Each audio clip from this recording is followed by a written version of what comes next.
So today's quick tip, as much as it is a pain in the ass to be sitting out here on a Monday and towing my unmanned jet ski, taking both jet skis back to the dock because it is getting to be about season where people are going to want to start renting the boats and the jet skis and our short-term rental.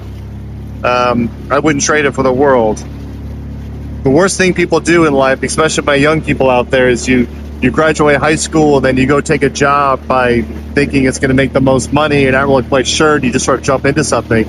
You go get a degree, put a bunch of money out there for a degree.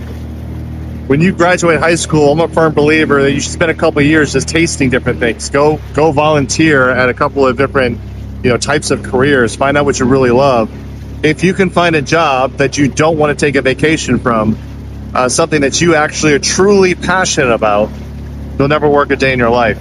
This is what I would say to you. Choose wisely.